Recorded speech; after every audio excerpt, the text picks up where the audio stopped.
Okay, what's up, everybody? Greetings. Yeah. Hey, everyone.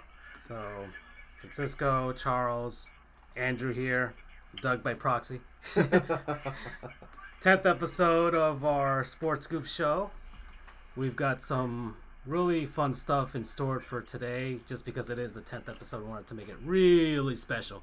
And plus, there was a lot going on this week, so... So we got NHL Breakaway 99 in the background for the Nintendo 64. One of the 20 best N64 games of all time. We'll probably be on the N64 Classic, along with WWF No Mercy.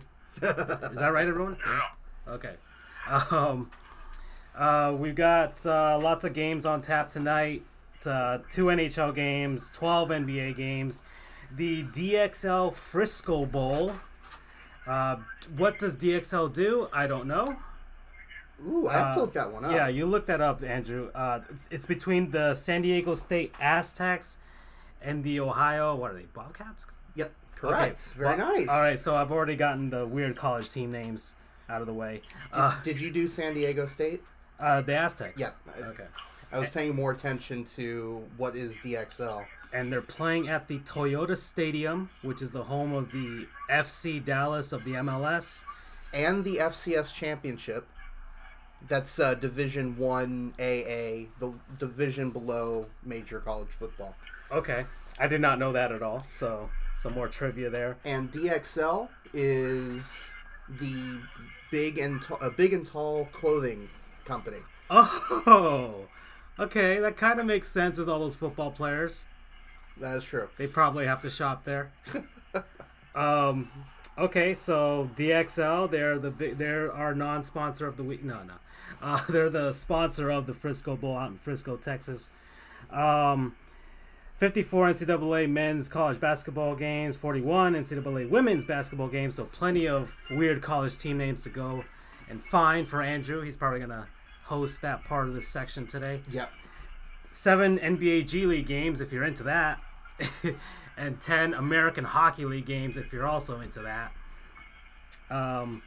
So guys, but first I wanted to start with a concept that I unexpectedly came up with. So last week, Nike and the NBA announced the release of the what they're calling the unearned uniforms, which are jerseys specifically for the 16 teams that qualified for the 2018 playoffs last season. That includes some really good ones. That even includes the Cleveland Cavaliers, who are one of the worst teams this season. But they get to wear that. The Heat have a glorious pink jersey that I can't wait to try and purchase someday. And so, running the Sports Goofs Twitter account, it was reported by Bleacher Report, and I put a reply saying that they should actually make a line, the unearned line for the. I originally said the 14 team or the 14 teams that didn't make the playoffs, and call it the unearned line, or call them the tank tops. And a lot of people really like that pun. So Andrew and Charles and we're like, okay, why don't we actually make them? Just to clarify, when he says we means he. Okay. Because of the three of us, he's the only one with any semblance of graphic design experience. I actually do have an AS in graphic design with just one of the 40 different degrees that I have from the 40 different schools that I've been to. That is very much not an exaggeration. He has a lot of degrees from a lot of schools. So, not to show off, okay, I've already kind of delayed this enough. We're already almost 5 minutes into this. So let's start this out. I'm actually gonna move away from the hockey game and We'll turn that off for now. So first one, let me actually get I'm texting this to Charles, who's 40,000 miles away. And just to kind of preface this, Francisco, when I interrupted him, His idea was initially the 14 teams that didn't make it, but because of time constraints and just general stuff, he decided to whittle it down to the lowest 3 that he did jersey designs for. Right. Yeah, just to make it more feasible to do. All right, so let's start this bad boy off with the first one. Oh, and also Charles and I have not seen these. Yeah, I already showed them to Doug, and I'm gonna give you his reactions first. So this is the first one. I think I just sent it to Charles. At least I hope I did, unless I took it off. But here we go. That's the first one, Andrew. All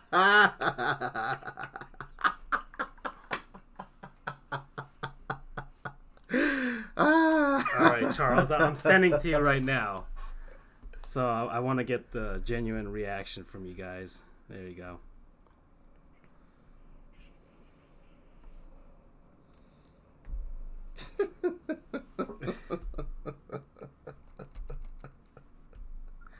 Okay. So wait, who?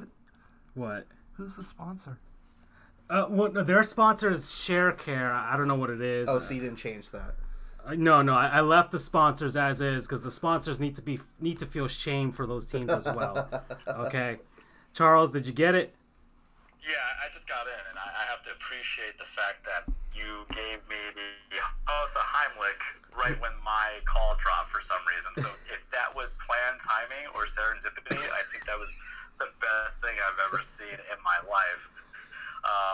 I'm going to make the fun assumption that this is the Atlanta Hawks, just based off my bad eyesight. And forgive me, everybody, for coming in a little bit late here, but Francisco is basically going to be commissioned by the NBA or some knockoff league to make it because I'm cracking up over here from that design. The instructions, and you should have a scene where, if you could add a little bit, just have them toss away things that are valuable to prevent you from choking, such as star players like Al Horford and, Dennis Schroeder and everybody else, Jeff Teague, that has helped contribute to make you relevant. So, I approve. Here's something, since the NBA and Nike always do these, we put this little design to signify the spirit of whatever, Okay, so number 28 I put because of the infamous 28 to 3. Oh no, that's terrible.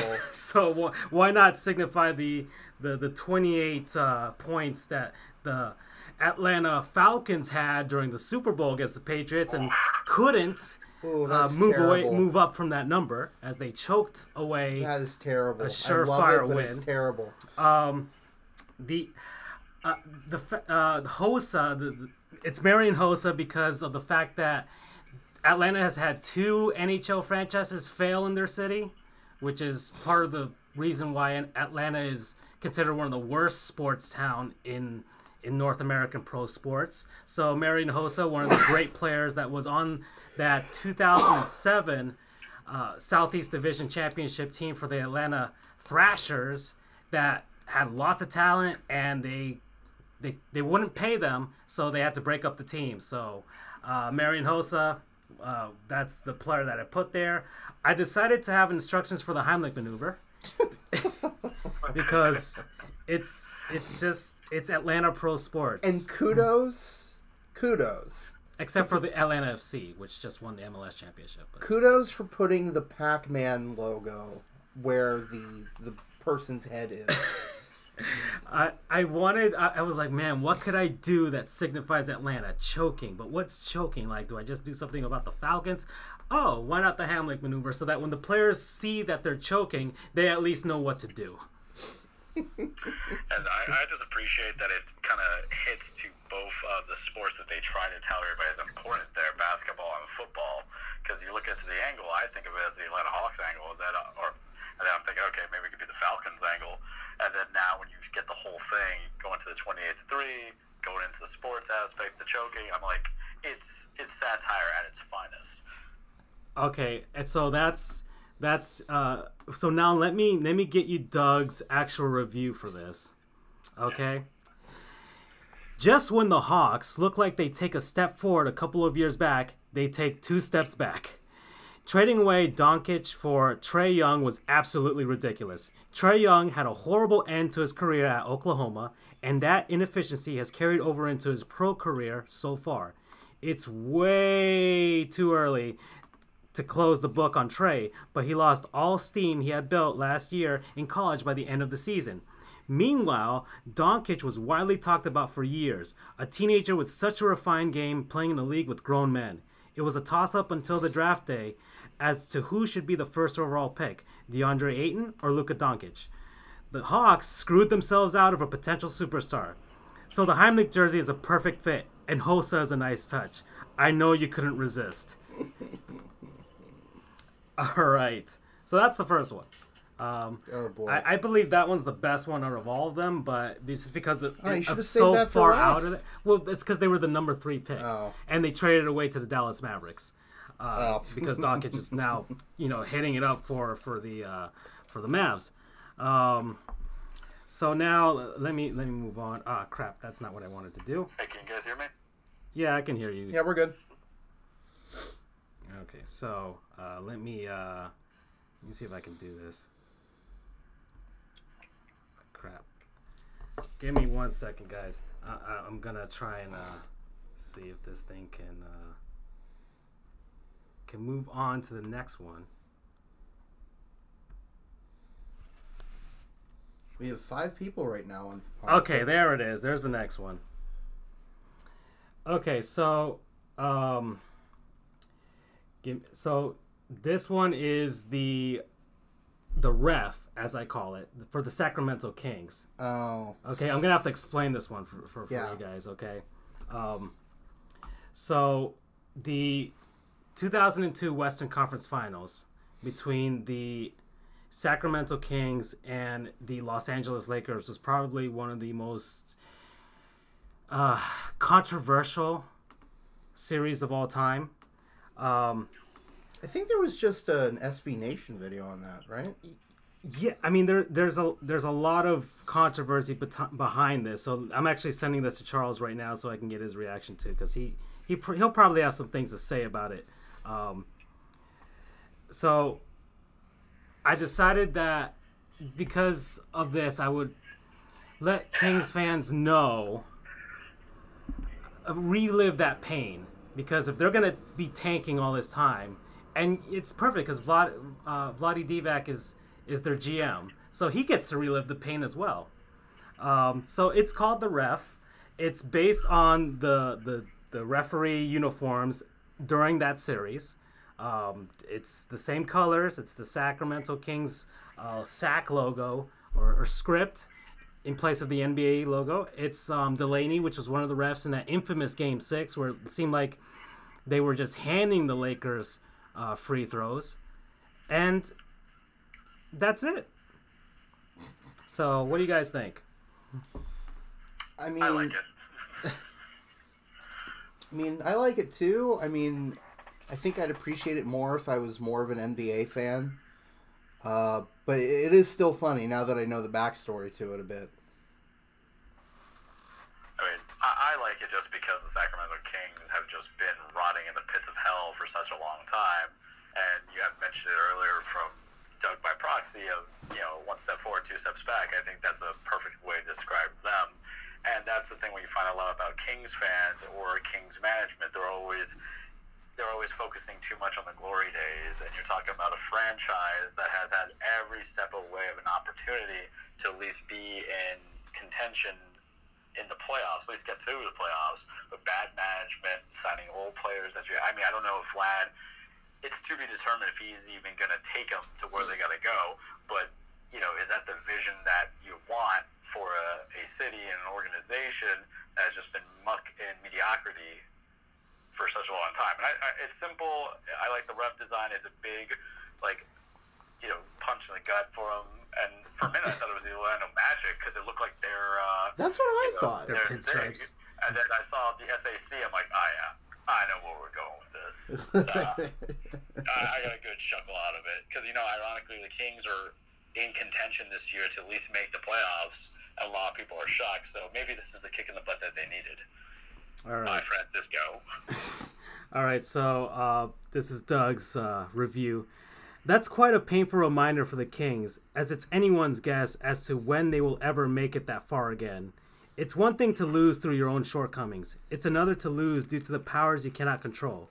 A shameful moment for the league. A painful reminder for both the Kings and the NBA. So that's the Sacramento Kings, who had the number 2 pick.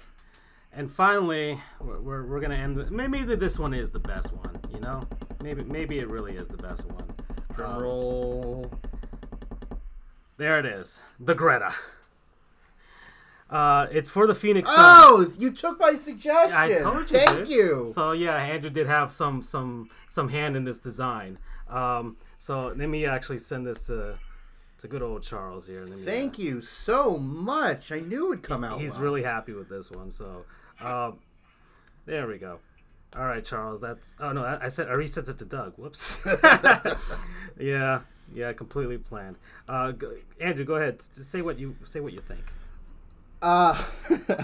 It makes no sense unless you know the backstory to it. Go ahead and give it to him. This was for was this the Suns, right? Yeah, the Phoenix Suns. This woman named Greta Rogers, just absolutely eviscerated.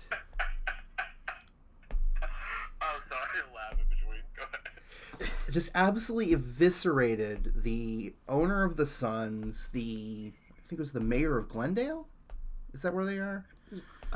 Phoenix. The mayor of Phoenix. She just eviscerated them. I can't remember what she said exactly, but... She said, there was one line that she said, the owner of the Suns is so tight that he squeaks when he walks. In reference to the fact that he's so tight on money, a real penny pincher, that... her basic point, the Suns are trying to get a brand new stadium, or at least a renovation to it, arena, whatever you want to call it. And her point is, the owner has put zero effort into making the Suns even a semblance of a contending team. He's just been making as much of a profit as possible by cutting costs as much as possible and just getting all of the profit.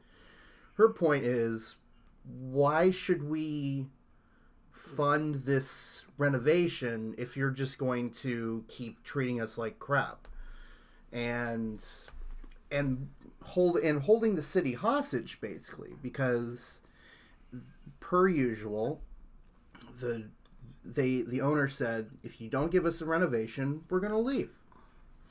So her point is, basically, leave. You're doing nothing for us, and just get out of here. Of course, after that, he said that they're not leaving, so obviously she had a bit of an impact, but thank you for taking my suggestion. I knew it would just be perfect for this. Go ahead, Charles.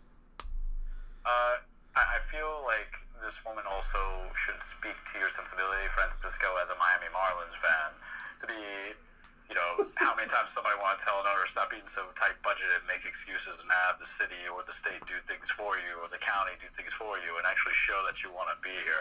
I love the design. Not only does it make it, her herself looks like Mr. Rogers' sister, but, now we're going to have the Phoenix Suns over there because they're going to love their neighbor. They're going to love their neighbor because that team, that organization, they have, no backbone. They've only won 6 games this year. And ironically, you're going to fall on your laurels as the owner who's like, oh, we spent money because we paid Devin Booker all this cash and we drafted DeAndre Ayton and you can't even be competitive in a match. And all you need is just a little, all you got to do is in that 90, just put a little Phoenix Sun ball, right there and poof. Actually, if you notice, the buttons on the jersey are Phoenix Suns logos.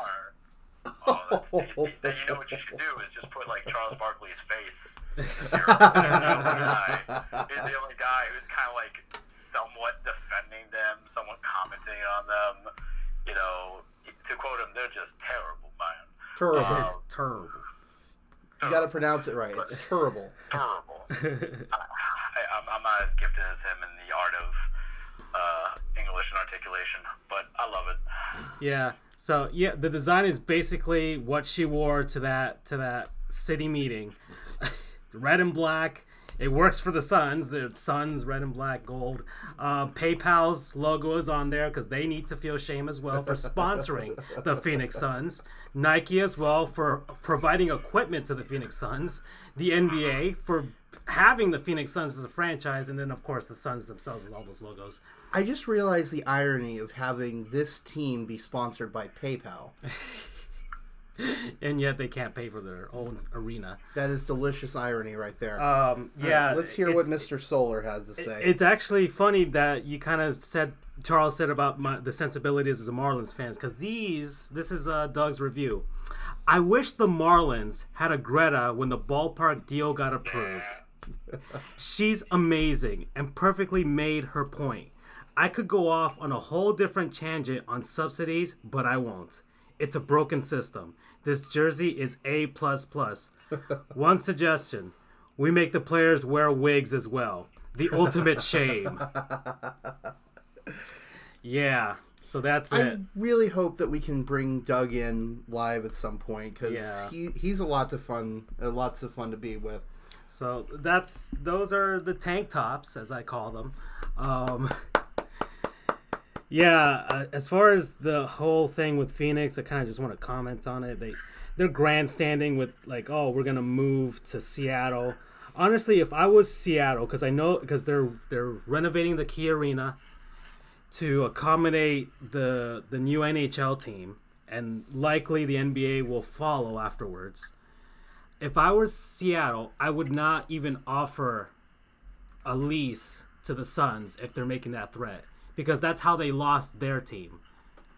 I would think if they had any sort of like sympathy for Phoenix, they would just say no, you guys, you're not coming to Seattle with your team that you're basically taking away from Phoenix because that's how we lost our team. You can just stay there. We'll wait for the expansion of the NBA. That's it. So that's what I think Seattle should do if they want to have some sort of like solidarity with Phoenix in some sense. Okay, guys. Let's get back to the game here. Andrew's already stretching for this. He's actually pretty excited for it too. I haven't played this game in probably close to 2 decades. We're playing NHL Breakaway 99 with good old Lightning GM Steve Yzerman. So let's get this going. It's been a while since we've actually had a chance to play a game, so yeah, I'm happy that I'm excited that we get to do it finally. Yeah. So speaking of the Lightning, guys, I just want to make there was a topic I wanted to get done for a while. It's the type of Lightning are just eons better than every team so far in the regular season. They're already like creating a lot of space between them and the Toronto Maple Leafs in the Atlantic Division. So I'm just kind of wondering if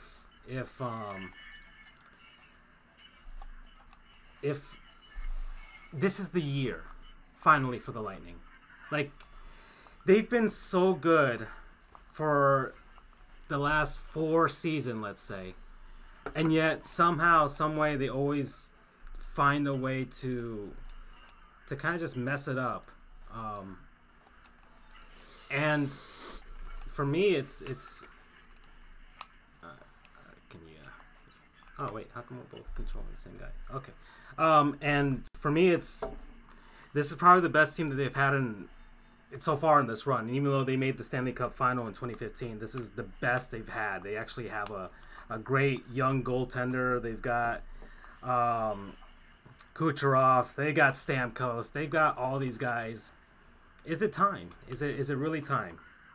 Well, just as a disclosure, I am a Tampa Bay Lightning fan. I'm from Orlando, so any kind of, I call it Orlampa, which is any teams in the Orlando, Tampa area, I want to take a page out of your book when you were talking about the Dolphins the other week. Yeah. Where you said, I don't want to get my hopes up. Okay. I don't want to get my hopes up. Because I've been burned before. And it feels terrible. Okay. It feels absolutely terrible. I've been a fan since about 2008. So we were so close to going to the Stanley Cup Finals in 2011, but objectively speaking, an amazing save by the eventual Stanley Cup champion goaltender Tim Thomas stopped that from happening. Right. And I'm still salty about it to this day because we were so close. Then 2015, we were close, but not really. We just kind of faded at the end. Right. And then these past few years, I thought we had a real shot last season. I really thought we did, and we just folded. I think every single team that faced the Washington Capitals, except for the Knights, found a way to kind of choke away their series. The Columbus Blue Jackets, they were up 2-0. The Lightning themselves, in that Eastern Conference Final, and the Pittsburgh Penguins. So it hurts because I thought the only solace I have in that is they were the eventual Stanley Cup champion. So the only kind of good thing I can take out of it is, hey, at least we took the eventual Stanley Cup champion to 7 games. But what could have been? We were so close. But I do like our chances this year. I mean, we thought we were screwed when Andrei Vasilevsky, who's our starting goaltender, got injured, had a broken foot, was out for a few weeks. But then the backup came in, and I can't remember his name, unfortunately, and I feel terrible for that. He came in and just did amazing. It was as if Vasilevsky had not left. So the fact that we have a solid 1-2 in terms of goaltending makes me feel a lot better. But I can't get my hopes up. It's just not in my...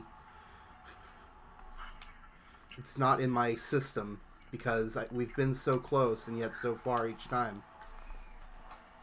Okay, I'm already losing. Yeah, I've seen this before. That's the thing. I feel like the Lightning are going to be...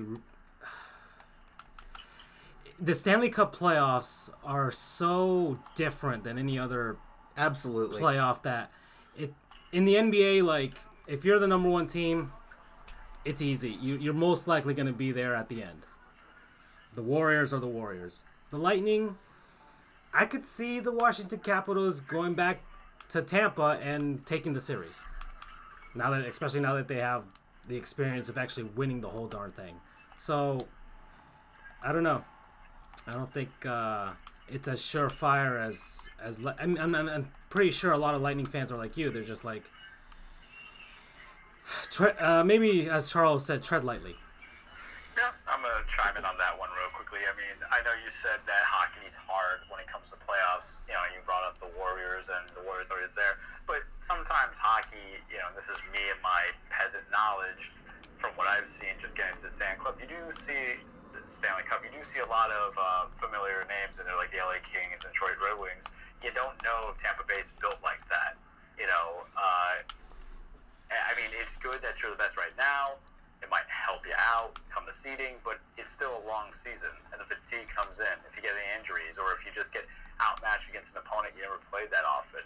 But, you know, if you think of it in short sight, it's basically, hey, at least it's good to be ahead and get, you know, a better benefit to seeding or whatever else benefits come from being the top guy in the playoffs. But tread lightly, but have fun with it.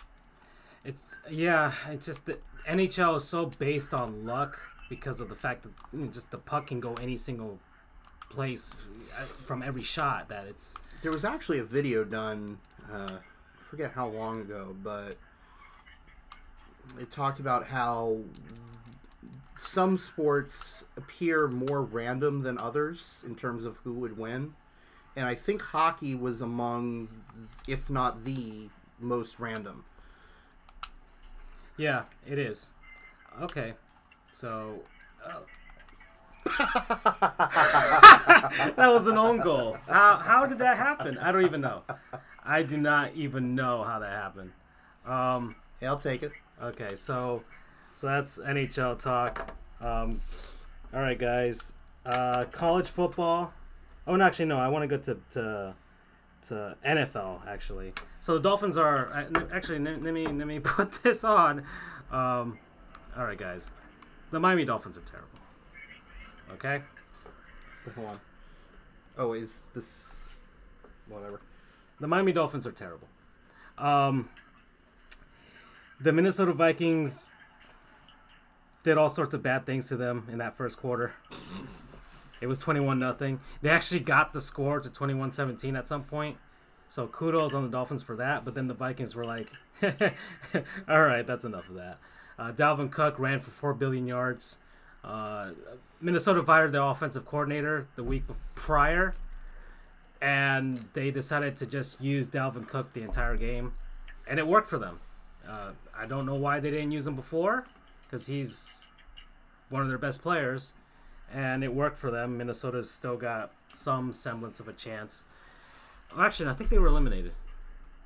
No, they have the wild card. They're not going to get the North. Oh, okay. They're not getting the North. Okay. They're in charge of the 6th. The Bears, right now, so the Bears clinched with their win. That's right. Against the Packers. Okay. And what was it? The mood down here after the Dolphins lost was kind of... There were some people who were angry, but I was just more... I wasn't angry this time. I was just more like... Oh, you forgot to update the graphic. It still says they're not terrible. Oh, actually, no, I can actually fix that. Give me 1 second. There. Better. That's it. Dolphins are still terrible. It wasn't that of... It was more resignation, like, this is what I get for having some sort of hope after that Patriots game. It was good that they were down 21-0 and just kind of freed up the entire Sunday, really. They lost eventually, giving up 41 points to the Vikings. Charles's team is still alive, though. Titans. Yep. Yeah, so I'm going to take over here for a second. You know, the Dolphins to you are terrible. The Dolphins to me are amusing. And it's just for two reasons. One, I have a dog in this race with the Titans, so I needed this completely because we won our game. How we win games is beyond me, but at 8-6, I'm feeling very confident. It all comes down to the Colts game. I need Baltimore to kind of know who they are with a rookie quarterback and just lose the remaining games. But it's interesting, and it's interesting to me because even though I'm not a Dolphins fan, I went to school in Miami in 3 years. You know, a lot of my friends are Dolphins fans. So getting to hear that sigh of pain, I knew it and I got duped. It's like an ex who's trying to get back with you. Says they changed and they don't change. Because in truth, your record sometimes is not a reflection of your team and of your coach. Sometimes you just get lucky. And that's what I feel this season really is about. I mean, the only upside that came out of this is that Kalen Ballage was worth the 4th-round pick that you spent on him. I think. I remember watching him a little bit preseason, then he got buried in a depth chart. This goes back to Adam Gase, and I said it before in a couple episodes ago. He doesn't know how to coach all phases of the game. I feel validated to it. I mean, yes, your defense is bad, but Minka Fitzpatrick is a stud. So I don't believe they played Rashad Jones that often. I don't know if it's a coordinator thing, but what you did is you made a Vikings team feel good about firing their coordinator for a guy whose whole mentality was to follow Mike Zimmer and just run the ball 50 times. To answer your question earlier, Dalvin Cook had been injured prior, so with a couple of knee injuries, so he's out a few games, so they were running a Lat Murray. But right now, the Dolphins is that it's not so much that you're going to be an 8-8 team, it's going to be you're an 8-8 team, and come next season, you're going to be worse than that because you're probably not going to pick up the Devontae Parker option at $9 million guaranteed injury for a guy who's always injured. You're probably going to cut Amendola because he really didn't do anything. Albert Wilson is on the cheaper aspect, so you probably keep him. Then what you got going on there with receivers, I don't know. It's not a big free agent market. You can try to entice Golden Tate, but I think a guy who's in this part of career is going to want to play at least with a playoff contender who will pay him. Then you're going to have Frank Gore probably retire. Then you're probably going to trade away Kenyon Drake because that's what Adam Gase does. And then you're going to not properly review for a future franchise quarterback, or at least a backup who's competitive, or not even take a chance on Joe Flacco. You say, hey, it's Ryan Tannehill. And then you're going to find yourself in a 5-11 situation. It's mismanagement that is amusing to me. So to you, Dolphins are terrible. To me, the Dolphins are amusing. I'm glad you find them amusing. You guys are still in that final wild card race. And the surprising thing is the Cleveland Browns could actually win their division. I know. They could? Yeah. And it feels kind of good to say that, right? I don't absolutely. personally like that management, but, you know, it makes you and this is them winning the division after they fired Hugh Jackson. So if that's a possibility, my God, the simple solution was to never hire Hugh Jackson. Oh, God. You know, what could you have done with Brock Osweiler and Robert Griffin? You could have been 11-5, winning the Super Bowl. We have the remedy. You guys know Jimmy Haslam. We got the remedy. Hire us. It's basically the same thing that happened to the Rams when they fired Jeff Fisher. Well, I could have told you, don't hire Jeff Fisher as the tight end.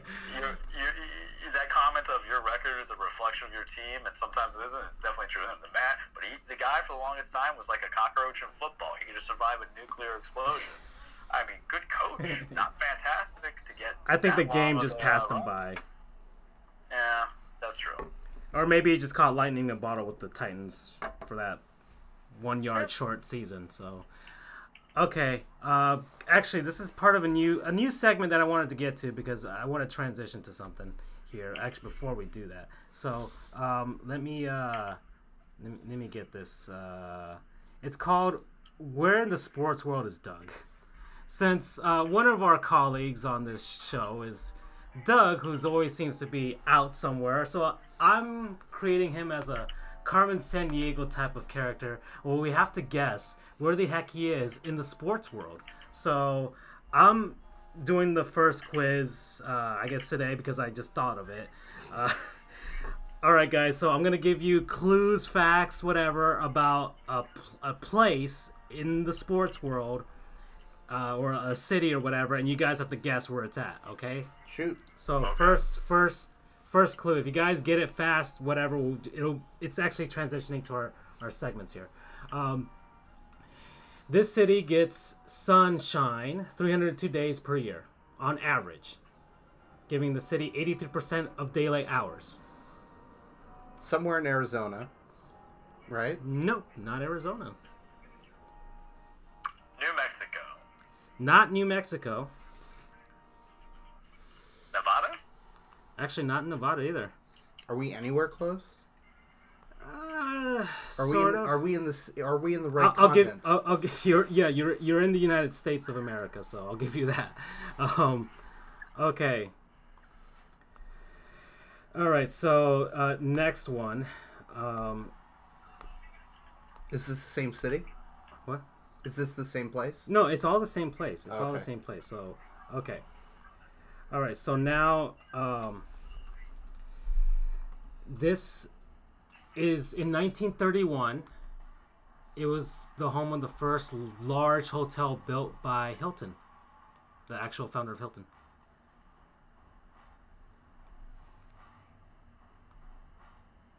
So now you guys are thinking Resort City or something like that or whatever, but El Paso?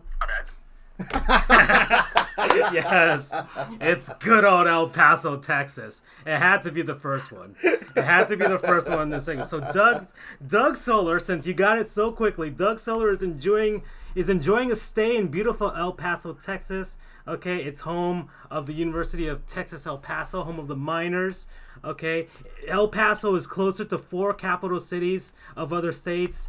It's compared to any other large city in Texas. So they're about 348 miles away from Phoenix, 272 miles away from Santa Fe, New Mexico, 212 miles away from Ciudad Chihuahua in Mexico, and 327 miles away from Hermosillo, Sonora in Mexico. And it's also 526 miles away from the state capital, Austin. Okay, so yeah, it's also one of the in 2010 it received an All-America City Award and has been ranked the safest large city in the United States for 4 consecutive years.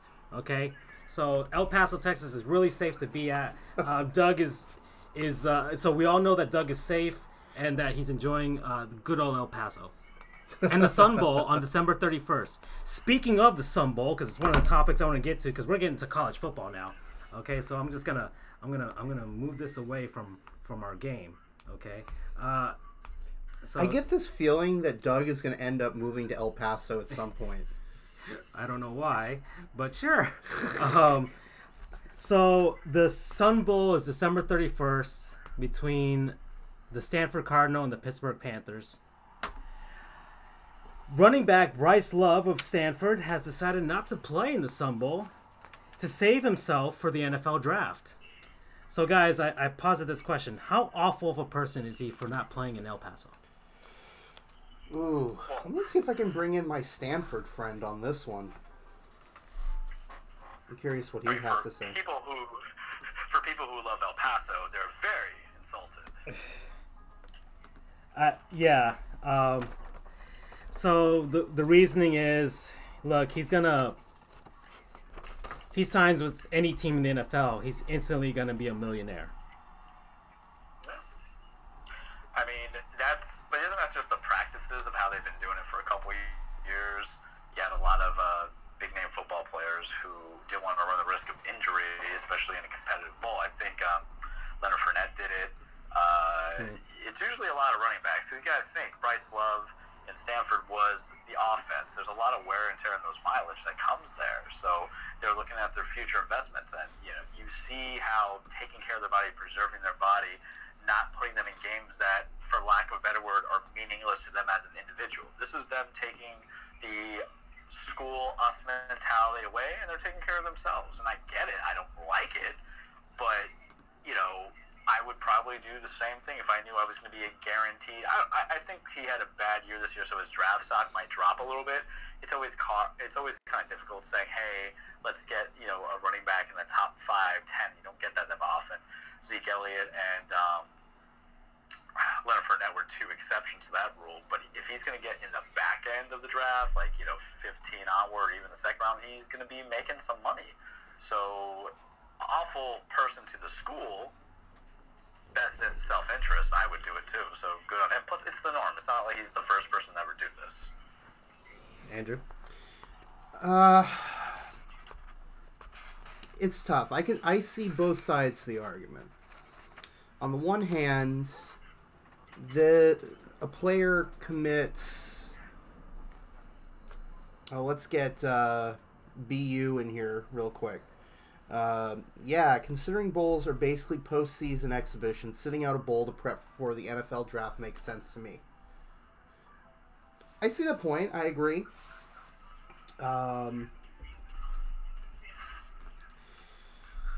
At the same time, I'm torn on it because this has been, I don't want to say an epidemic that makes it sound bad, but this has become a trend recently with high-profile players. I see their point of it, which is they're not getting paid right now for all intents and purposes. So they don't want to risk injuring themselves and therefore ending their professional career before it even begins. I totally agree. I know some players, they get their bodies insured right now. Yeah, that's a trend. It's a trend as well. I agree. I totally understand. But at the same time, I see what the other side of it is, which is these are your brothers, in essence. And you are just in arguably the most important game of your season, or depending on the bowl, the most important of your career, you're going to sit out and not join your brothers, your friends helping. So I mean, I'm inclined to side with the players here because, I mean, I'm sure it's not an easy decision for them. They don't want to just walk out on their friends, their guys. But they have to look out for their future as well. So, in that respect, I don't think he's that awful of a person. I don't think he's awful either. I just put that as a joke because he doesn't want to play in El Paso, and who wouldn't want to go there? Writers says it's like an optional final in a class. If you take it, it can make you look awesome, and the professor fan base will love you for it, but it can also screw you up. It can do more than just screw you up. It's a lifetime decision. Mm-hmm. Yeah. To kind of jump in real quick, but sometimes some of these guys should go to the bowl games because it might be the game changer in the draft. I'll give you an example. Andrew Luck, we always knew he was going to be one of the top quarterbacks in there, but I remember the year prior that before he went to enter the draft, he had a Rose Bowl. He was in the Rose Bowl, and the guy threw for 400 yards. Mark Sanchez, it's a very similar thing when he was at USC, threw for over 400 yards. So you had guys, not counting Luck, we'll go with Sanchez more as a focal point, who didn't come out as being a top 5 quarterback to be drafted. His performance in that bowl game allowed the Jets to kind of trade up and take him. For a running back, might be a different story because I don't think anybody's going to trade up for Bryce Love in a top 10 pick. I could be wrong. We'll see what happens in April. But for the people, it's preserving their bodies. But there's going to be some guys who are coming from lesser-known schools that want to light it up. So, and they're taking the same risk because you get hurt in that game, your draft stock might drop too. So it's the idea of I'm a running back. There's a lot of mileage on me.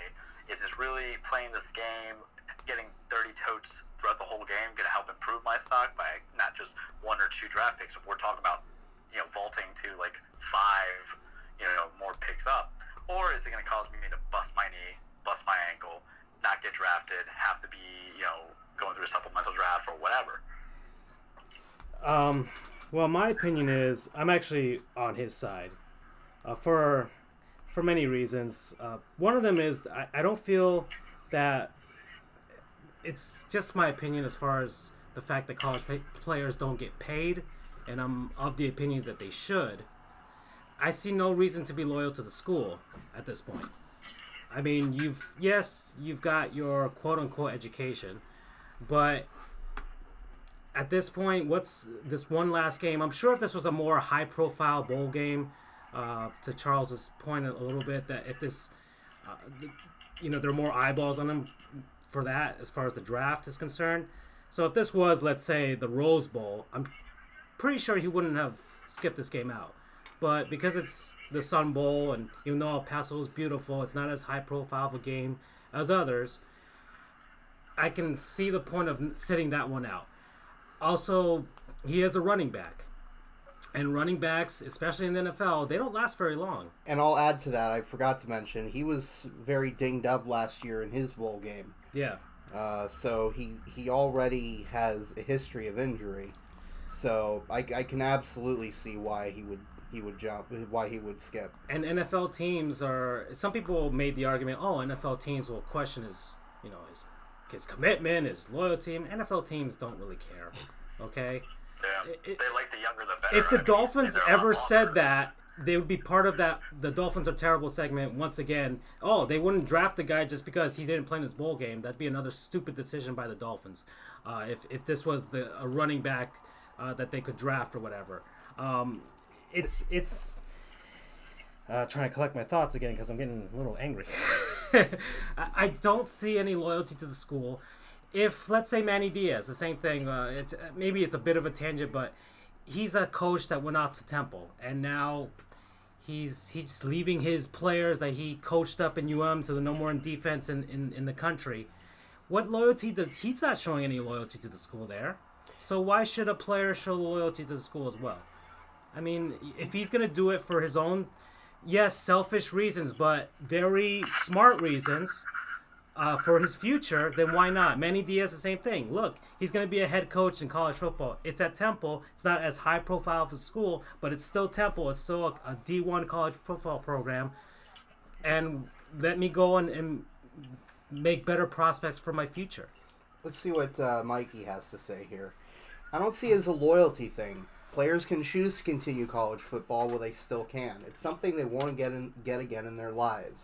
If they feel that they've had enough fun and work in college, then there's nothing wrong with starting a career. I absolutely agree.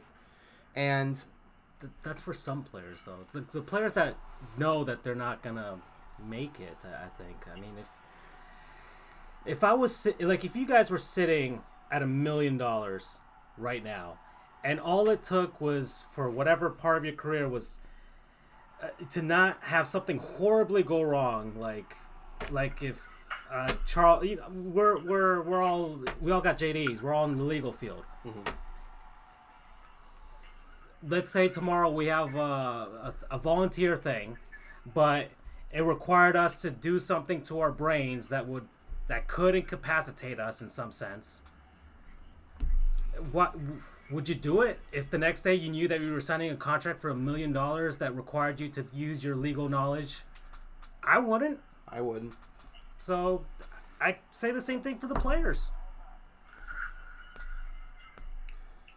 But I can see you guys. I mean, there's all kinds of points, but I know fan bases can either be stupid rabid and think, oh, well, it's the cardinal, the tree, you're feeling the tree. No, the tree's had enough. Okay. I don't know if you guys have anything more to add, but I think now is a good time as any to jump to our next college football segment. Right. So Andrew brought up this one, early National Signing Day. A lot of highlights today. Go ahead. Well, as usual, Bama, if I know correct, let me see what the grades were, but Bama, as usual, absolutely killed it. Boo. UCF had arguably their best.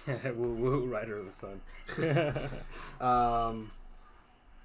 Which team are you? UGA, baby, number 2. UGA is University of Georgia. Yeah, Georgia had a good haul. Bama, pretty much all the usual suspects had good signing FSU class. do? What's that? How'd FSU do? Let's see. Just even though I don't really follow it that hardcore, but I at least like to be better than some teams. Oh, you are. Absolutely. Oh, okay, good. We had the most 5 stars, says Ryder. So the U can't get a quarterback. The U had a lot of decommits. Yes, for please sure. tell him. Please tell him. Should we tell him? Oh no! Should I jump out the window? I'm looking at it right now, but continue and I'll comment when our time comes. Okay. Just kidding. FSU is fine. Okay. That's the advantage the Power 5 schools have, is that no matter how terrible you do in any given season, you can always rest on we actually have a chance of making the playoffs. We have all this history. We have all this money. Come to us and you'll have access to all of it. We have these famous alumni. FSU always just like, hey, we'll try out Deion Sanders and see what happens. Oh, you definitely had a monster day, Mikey. Absolutely. Speaking of, when I was getting out of the airport yesterday, there was all kinds of logos on the doors, college football playoff Orange Bowl logos. They're ready. They're getting ready. Mm-hmm. Michigan had a pretty good day too. Did you see that video of that one guy who committed to Syracuse? Yes, that was awesome. Even though he didn't choose your school, but it was still a nice, touching moment. Yeah, that's... Okay, if you want to explain to what happened. So what happened was, there's this player, goodness, I forget his name. Believe he's from South Carolina, and he signed with Syracuse University. And one of his best friends, if not his best friend, is a kid who has some sort of a disability, where he has to use an electric wheelchair,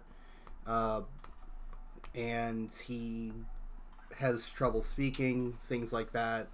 And the player brought his friend up with him to make the announcement. What the player did was he whispered. The friend was the first person he told. He whispered in his ear, said where he was going and had the friend announce where he was going for him.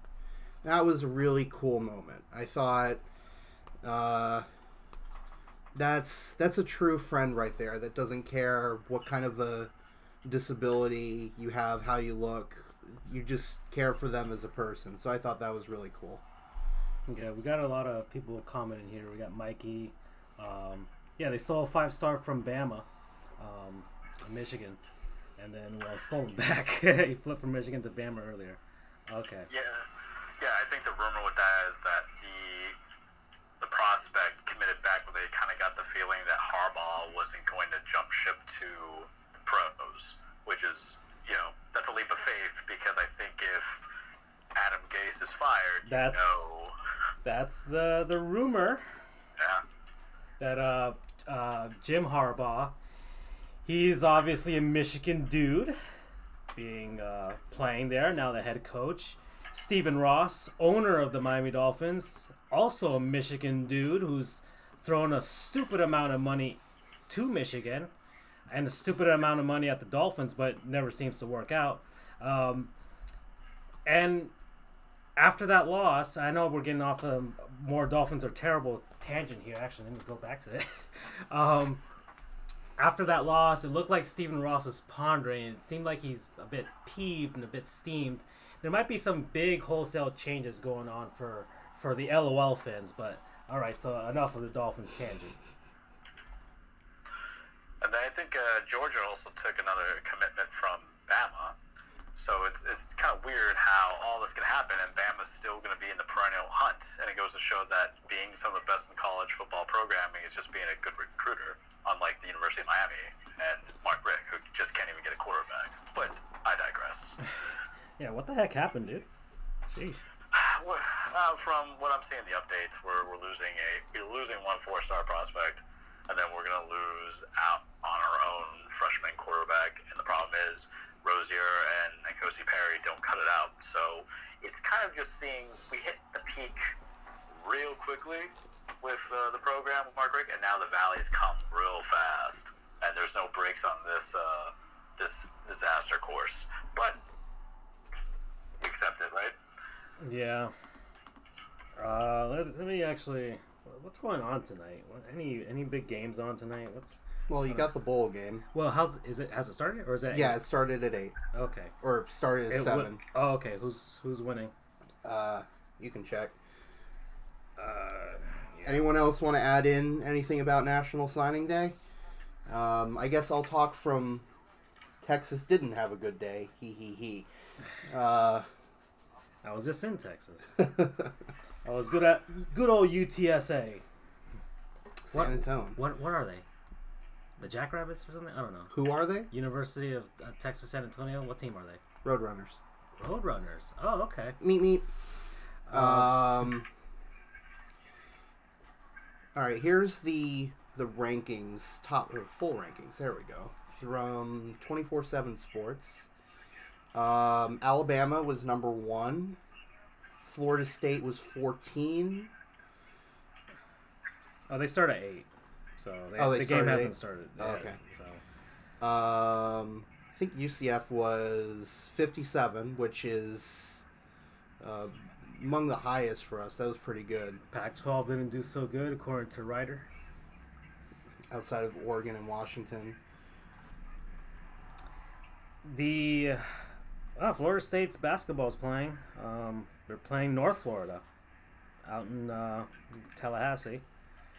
Auburn is... FIU comes in at 12 of their conference, so not too great. Oof. Gosh. Not really. I mean, you got Indiana and Toronto. That's a good NBA game if you want to watch that. Gosh. So, anyway, yeah, this... Toronto. Oh, sorry. Pittsburgh and Washington tonight for the NHL. That's going to be really good. Pens and caps. Okay, go ahead. So National Signing Day, this is the early National Signing Day. They implemented this last season. It used to be the third Wednesday. It was... No. It was, I think, the first Wednesday in February, my bad. Where Players signed. A player is not officially a part of a team until he signs. So now they added an early one in the third Wednesday of December, which is today. So it gets a lot of the pressure off kids really quick. From UCF standpoint, we had a really, really good... the numbers may not say it on there, but we had arguably our best draft class ever.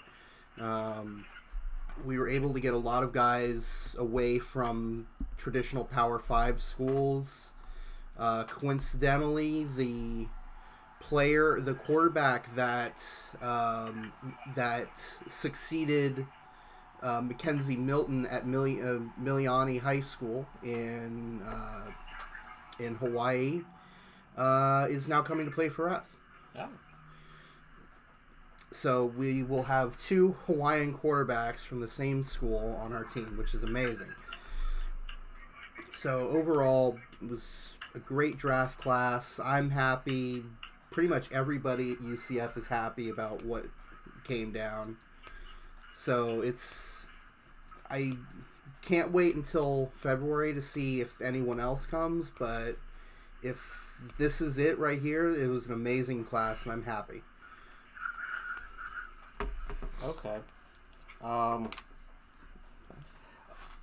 So, any more things about National Signing Day? Or at least the early one? No? Not that on my end. Yeah, you guys are... People are...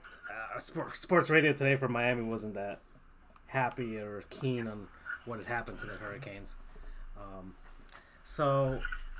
OU might get an all-time receiver class, a wide receiver class if Hasselwood hopped on board. Okay. All right, so... Keep discussing, and if we see anything interesting, we'll... Yeah, we can always go off and discuss, especially because there's a lot of opinions as to a lot of these players coming in and out. Okay, so I just want to transition to one of our more fun segments. Our since we are about halfway through, and as we usually do it at the halfway point, a word from our non-sponsors. So, guys, whoever wants to go first, whoever's been itching to talk about whatever you guys are enjoying, go ahead. Someone's alarm has gone off. Is it mine? Probably isn't. No, it's not. Okay, I guess I'll start since I've never started before. My non-sponsor of the week is OtterBox. The phone case people? The phone case people. Okay. I have a Samsung Note 5. I had an OtterBox since I first got it a few years ago, and I wore that thing into the ground.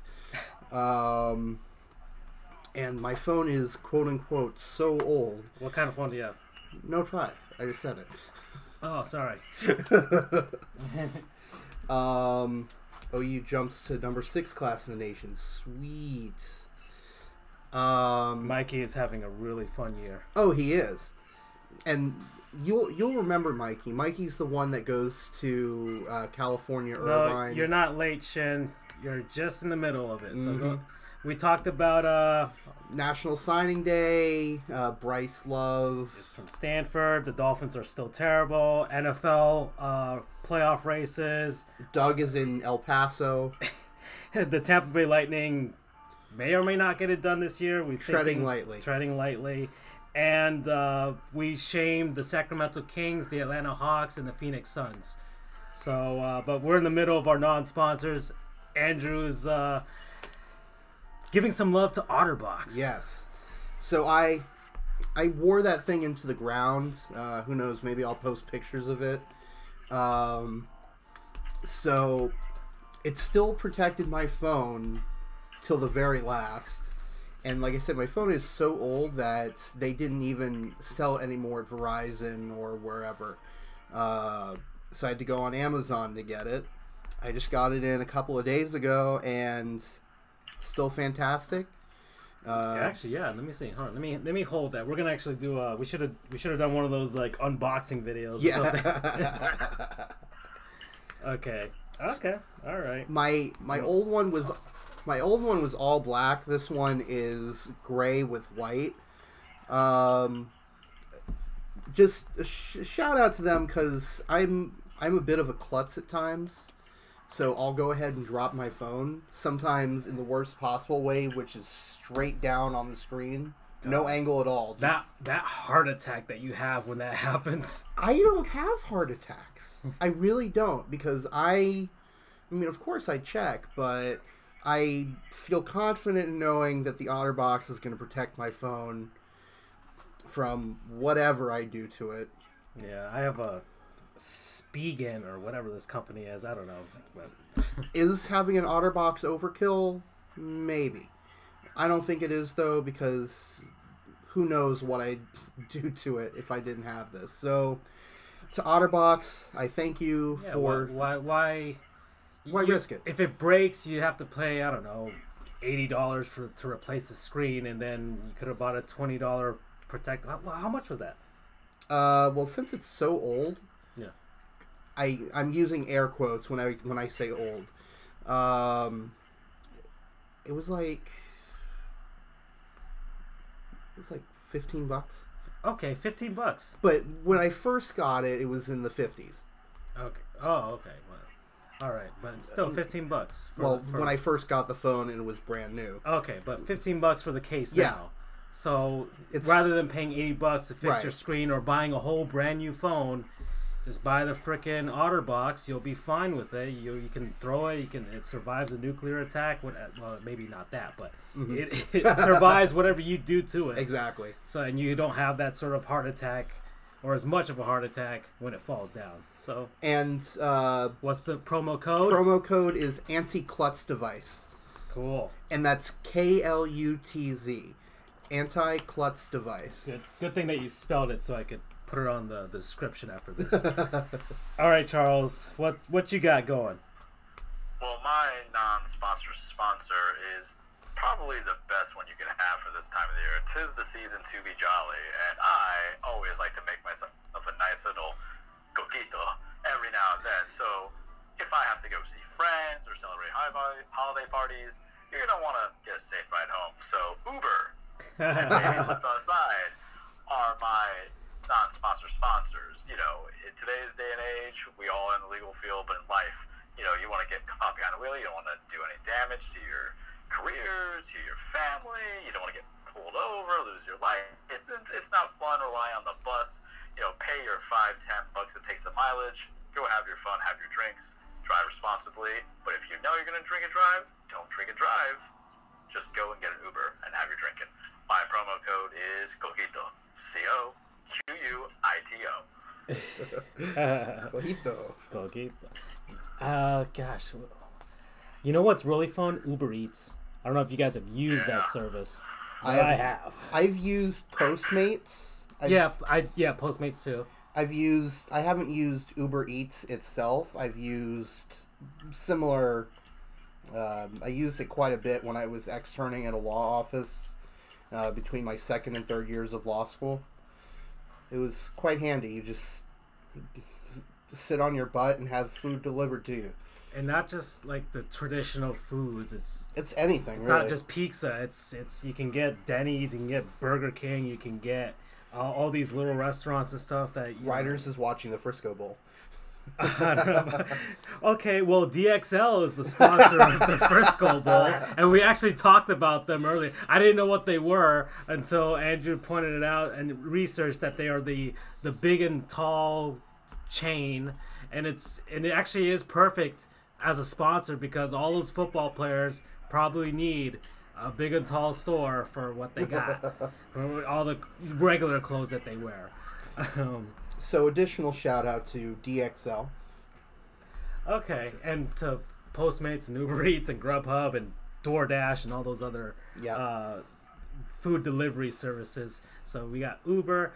My non-sponsor is San Antonio, Texas now. It's the second city in Texas that I've... Okay, so I went to moved to Texas already. No, I'm not moving there, but I'll take a vacation there every once in a while. So I went to San Antonio, Texas for a court hearing.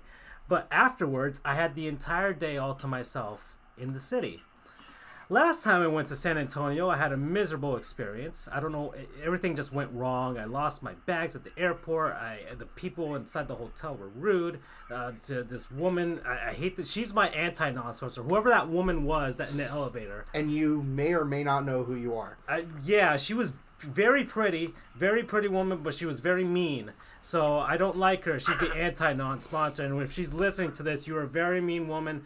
That date, and I forgot what month, but I went to San Antonio a second time. They have a beautiful area called the Riverwalk in downtown. I was staying at the Hotel Contessa. If you're gonna stay at a hotel, you stay at that one. It's right next to the river. It's on the river. The bottom floor of the hotel is a nice, beautiful restaurant. They got a nice giant tree for Christmas. You walk outside. You see the river. It's beautiful. It's quiet. You see all the Christmas lights hanging from the trees. There's ducks. I love ducks. There's ducks. You can look at a duck. If you like ducks, you look at ducks at San Antonio. It's a nice place to take someone out on a date. Walk down the river. They have those little river boats that have the neon lights. It's really beautiful. You keep walking down the river. They got stores, they got restaurants. On the river, I walked up to an area called La Villita de San Antonio.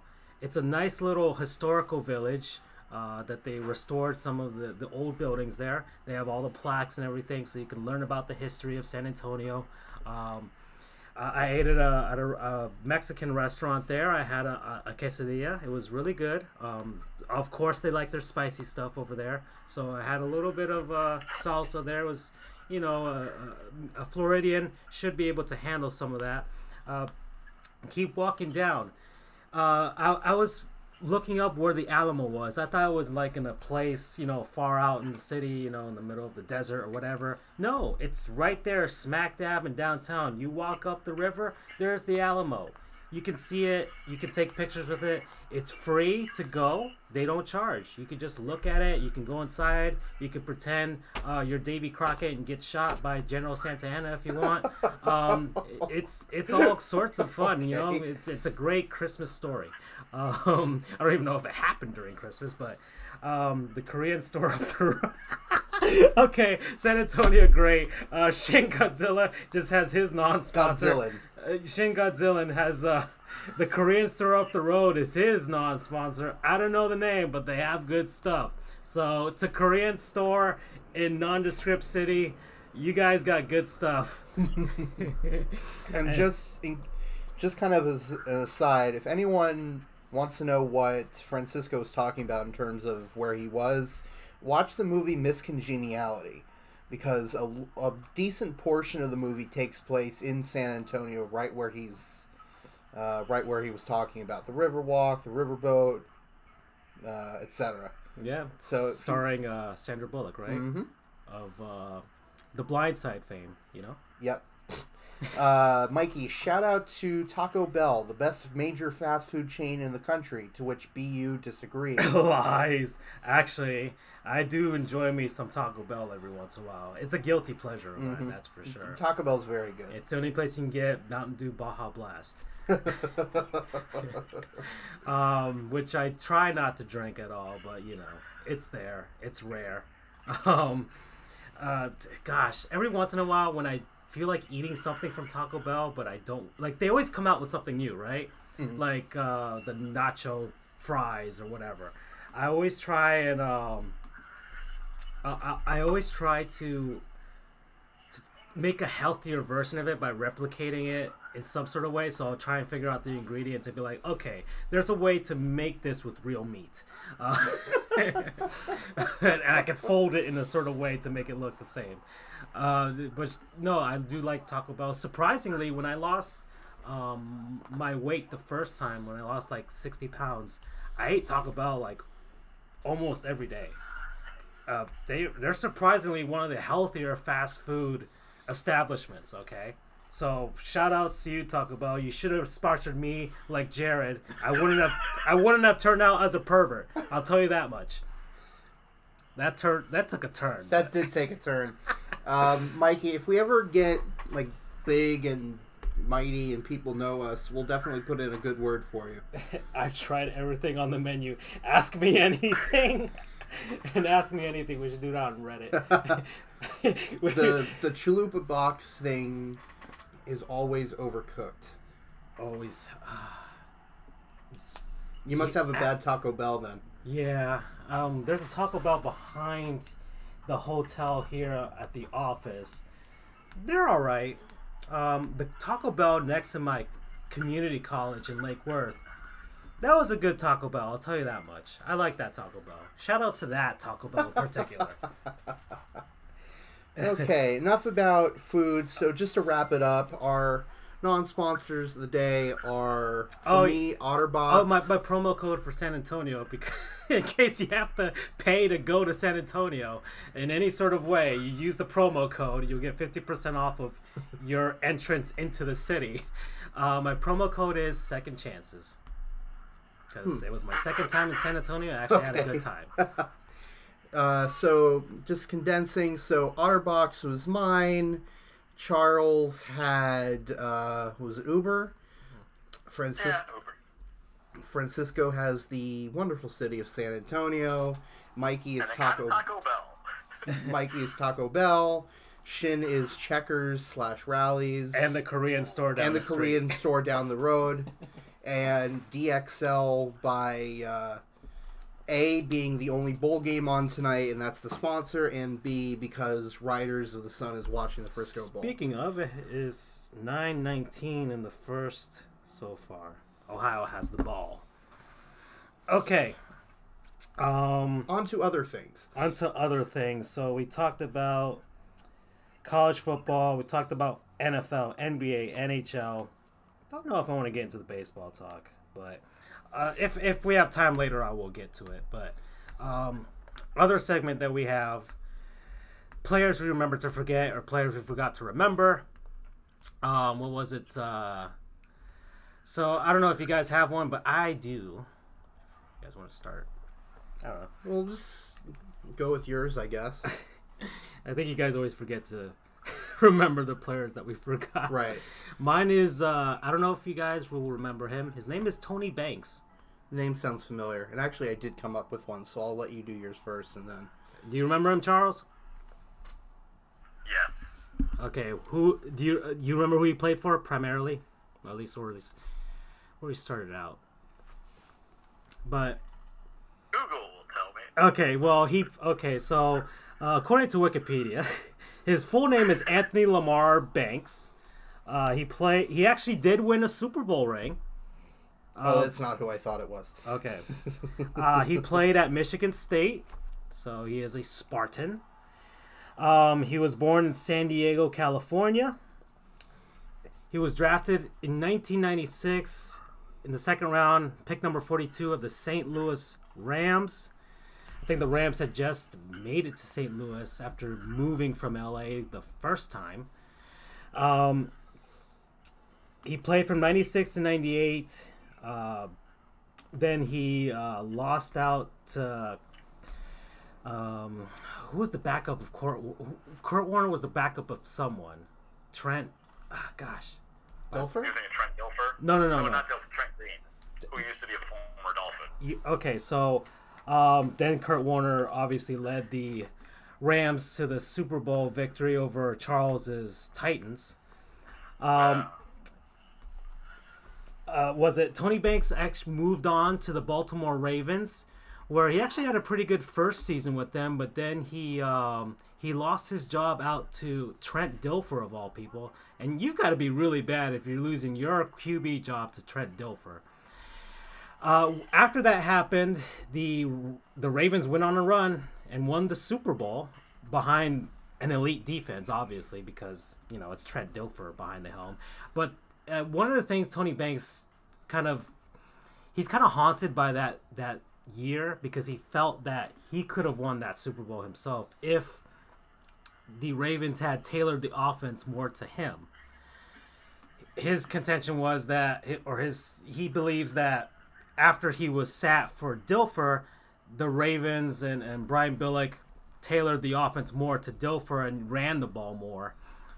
than anything, and that's what led to the Ravens having some sort of semblance of an offense and their elite defense with former Hurricane Ray Lewis, former axe murderer. No, he had nothing to do with that.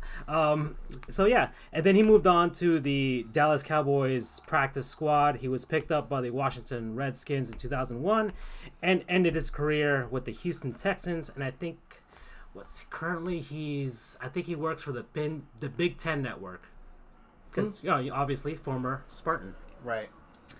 And yeah, but he's still haunted by that Super Bowl victory.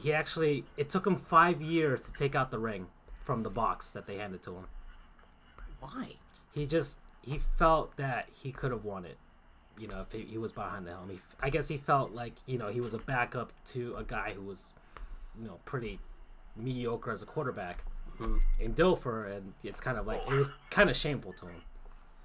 What does that say to you if you lose that guy? Quality of your play is low. Plus, if I remember that year correctly, that defense was a monster, but you had Jamal Lewis, who was a rookie, just putting down the paint on everybody. Yeah. So, maybe it's because we tailored offense because we had a rookie that was coming into his own, and, look, it happens in football. It happens in a lot of sports where you get these changes that come in, and a team gels better with the new guy in play. But what does that say to you? I mean, he had other opportunities to play, mostly as backups. I'm looking at his stuff now. His name sounds familiar, but, with these players that we tend to forget that I get reminded of, it's like that old nostalgia feeling. And I don't get the whole thing. I'm like, be happy you have a Super Bowl. There's some people who don't have that opportunity. And be happy that you were able to come into the league and even have a game that comes into it, a couple of games. And if you did bad, you did bad. But, hey, you won a Super Bowl. Congratulations. Yeah. So, Tony Banks, we remember you, dude. Buck up, dude. You got a Super Bowl ring. I guess I'll just toss one in there really quick because it just jumped to me really quick. Fernando Tatis. Yay, I remember him. He was, he hit behind Mark McGuire. He used to be in the Texas Rangers organization. We're a lot of love for Texas today. The Frisco Bowl, El Paso, San Antonio. And the only reason I know that is because I actually got to see him play live when he was in the minors. Really? Because back then, the AA affiliate for the Texas Rangers was the Tulsa Drillers. Tulsa is my birthplace and one of my hometowns. I consider Orlando to be my hometown. So I got to see him back when he was in the minors. And I thought he kind of had a... Bear in mind, this was me when I was like less than 8. I can't remember exactly, but I always thought he had a very funny last name, or a very interesting sounding one. Fernando Tatis, without the other guy, the PA announcer would pronounce it. His real claim to fame is that he hit 2 grand slams in 1 inning, which is something that had never been done before, nor has it been done since. Was it the same pitcher? Yes. Channel Park, right? Mm-hmm. Yes, I remember that. Back in April 23rd, 1999, he hit two grand slams off of Channel Park. Gosh. And Channel Park was, God, he had a Rookie of the Year season and then was kind of mediocre after that. Right. And so just to kind of go over where he played for the Rangers for a couple of years, then he went to the Cardinals, then the Expos, then the Orioles, then the Mets, and then he retired. His son is currently in the minors. He suffered an injury this past year, but he is considered to be one of the top prospects. Gosh, don't you guys feel old when you hear Mm-hmm. that guy's son is in the minors or whatever? Vladimir Guerrero's son. Yeah. It's like, man, what the heck did I do with my life? We're gonna get real. LeBron Jr.'s coming. Yeah. Ugh. Gosh. Don't remind me. And Zaire Wade. Yep. All right. So, Charles, do you have one or not? I have a I have a brief one just because you caught me monologuing about Jamal Lewis earlier. I'm gonna give a shout out to Jamal Lewis as a person who got. Look, this guy was a stud for the Ravens back in the day. He was a rookie drafted in their Super Bowl year in 2000. He is one of the few running backs, if memory serves me right, to break 2,000 yards, and he did that in 2003. The guy was a mainstay.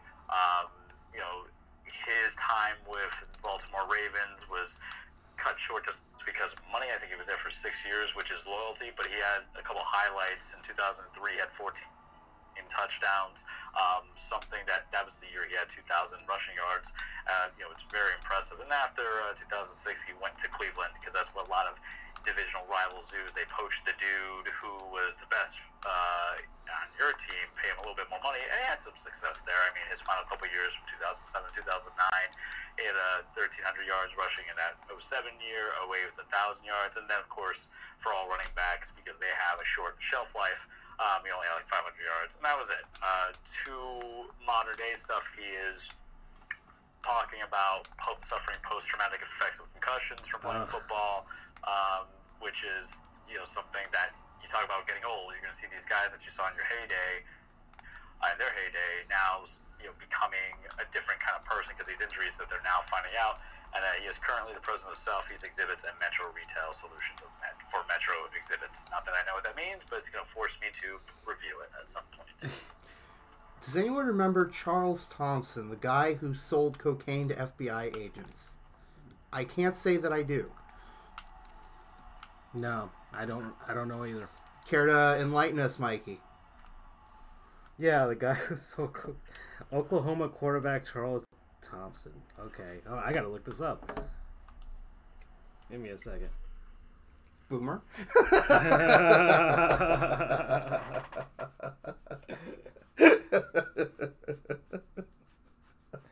Let's see. Charles Thompson. Okay. I'm just going to keep playing because I'm not going to score anything. I accidentally got Charles Thompson, an Irish-born patriot leader in Philadelphia during the American Revolution. Let me actually improve that. QB. I'll just put QB. Barry Switzer's There he is. There's that mug. No, that's some other guy. Okay, here it is. Charles Thompson is an American businessman, motivational speaker, and former football player best known for his tenure in spectacular Wow, Wikipedia is not pulling punches.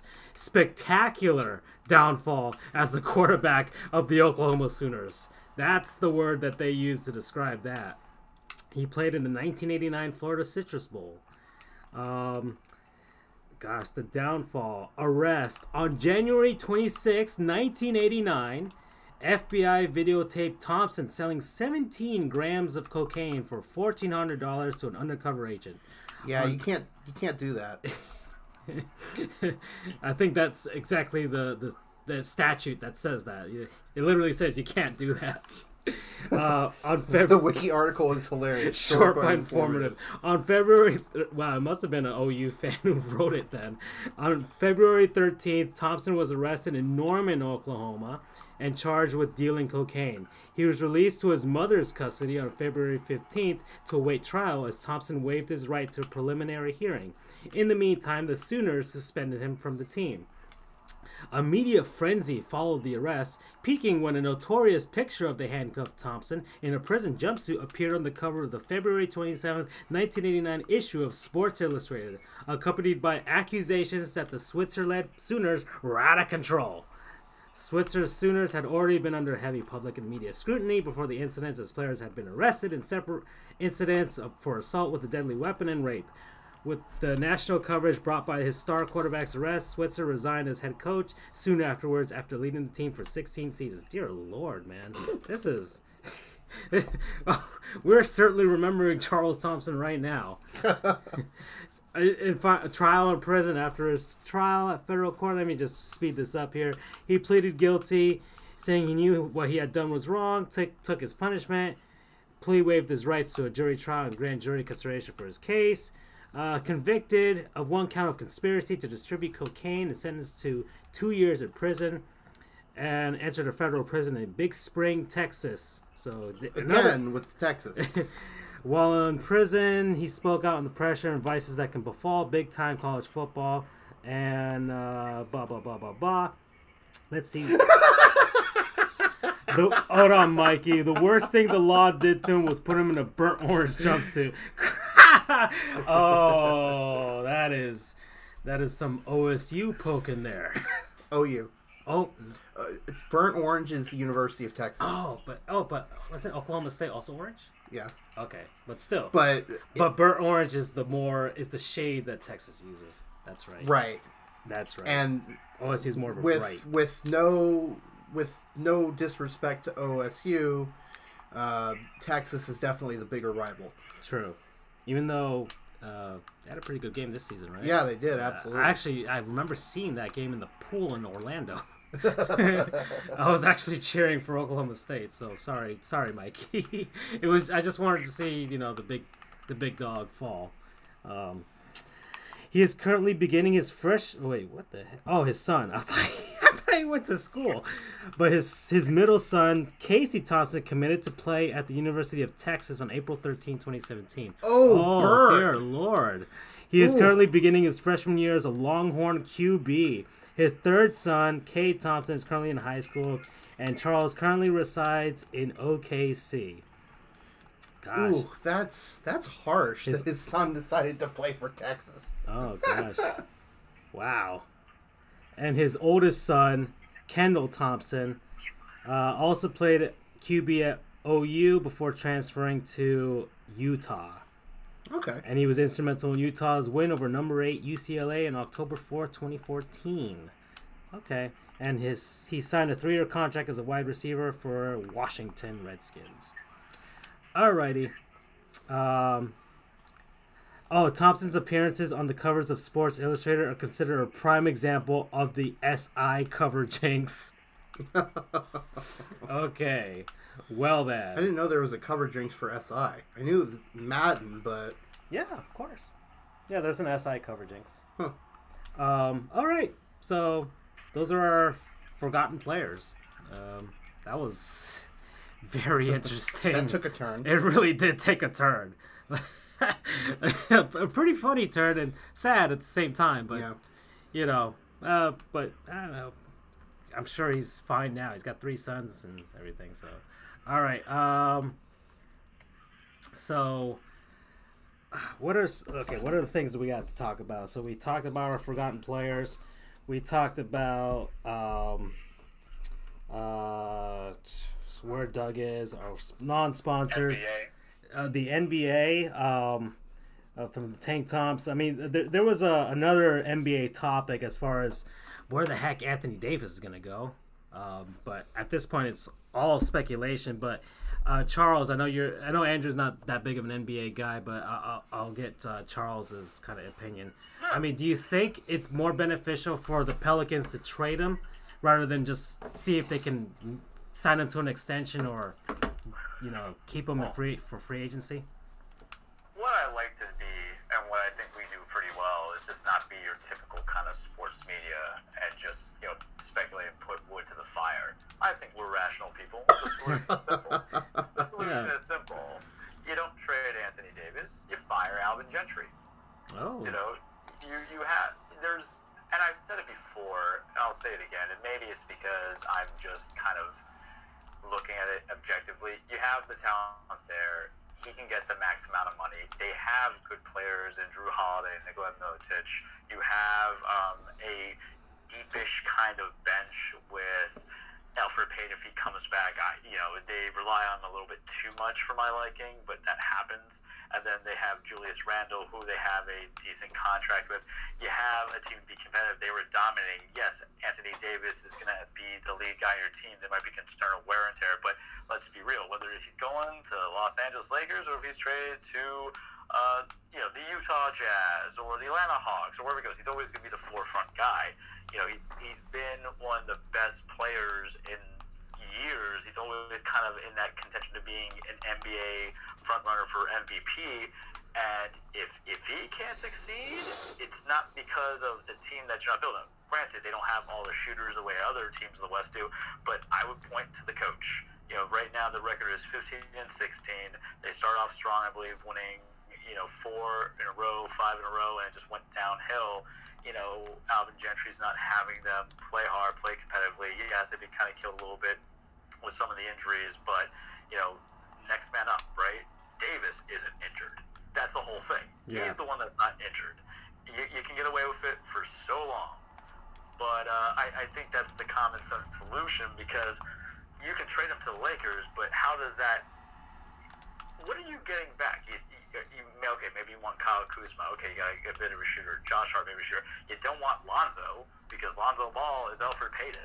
Maybe Right. just a new, fresher version of it, but they both can't shoot that well, and they can't deal with that alpha male mentality.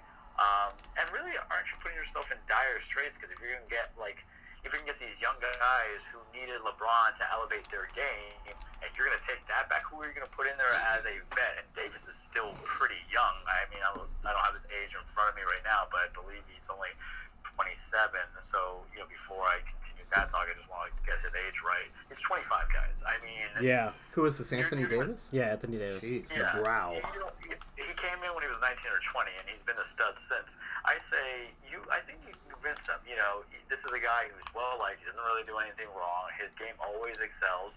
Fire your coach. There's plenty of opportunity that comes in there. Gentry's had 3 seasons of work with it. They only went to the playoffs last year, if memory serves me right, and they didn't get too far out. They tried the Boogie Cousins experiment. It didn't work, as many people expected not to work. That's why they picked up Mirotic, and they were a well-oiled machine offensively. Why give up on your cornerstone franchise, especially for the Pelicans, who are relatively younger and, air quotes coming in, franchise that's, been in existence in the NBA. It is a lively city. It's in a lot of places that come into it. You can get that following, and people like the guy. It's not as if they're trading away like a Gilbert Arenas, where you're Washington Wizards, and you're like, okay, we don't have a guy, but we have him. Let's bring out guns. He's a headache. Let's go. Yeah. Fire your coach. I don't see the benefit of the Pelicans giving up on this at this point. They got a superstar. They were able to draft one. I mean, it's so like Rare. especially this one, because he's probably generational. And so the Golden State Warriors, from the rumors, are projected to break up after this season. Really? I mean, it's projected. I mean, it seems like there's some sort of strife. It seems like Kevin Durant wants out and, wants to do his own thing, which he has all the opportunity to do. So you might have the opening to something great if the Warriors break up, and why hand that over to the Los Angeles Lakers? Why, when you have a shot at possibly keeping him?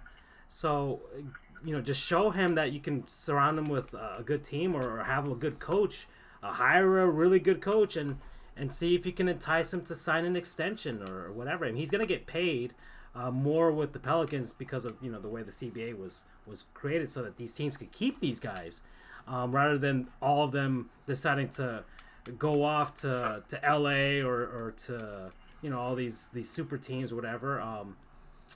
I think the Pelicans ought to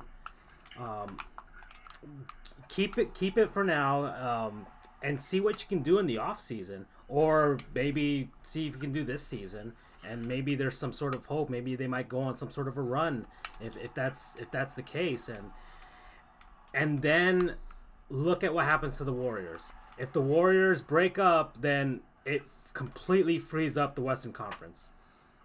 And he would be in line for the Supermax deal. And there's Right, not a lot of exactly. players that I would say is worth $200 million. I will say Anthony Davis is worth $200 million, because he's always expanded the scope of his game.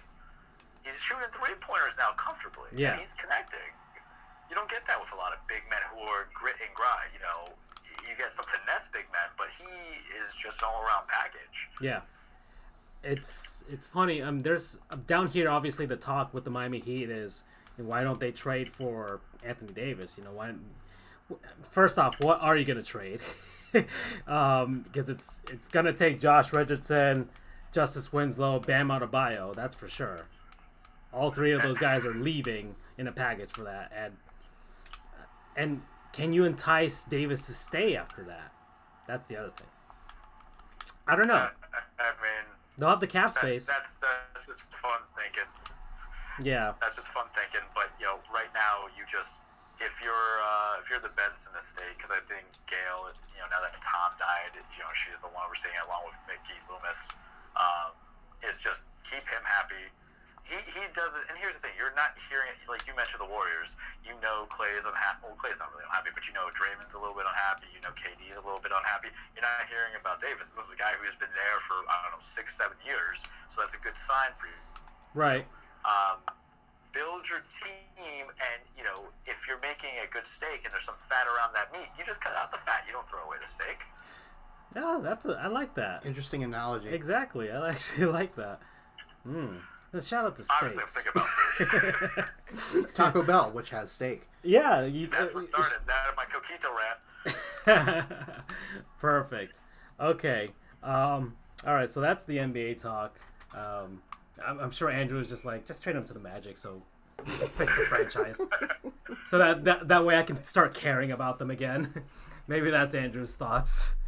You kind of summed it up right there. Okay. All right. He hasn't paid attention to them since Dwight Howard left, so. Well, I pay attention to them enough, but they got the 8 seed right now. They might actually make it. I've never been a big NBA fan. I will be the first to admit that, and no regrets. All right. Yeah, we all got our things, dude. I mean, you know more about college football than I ever will. That's for sure. Especially these guys here, Mikey and Ryder and Shin, and all these people know more about college football than I ever will. That's for sure. All right, so that's our NBA talk. Let's see, how far are we into this thing? We're about 20 minutes left. 20 minutes left. Okay.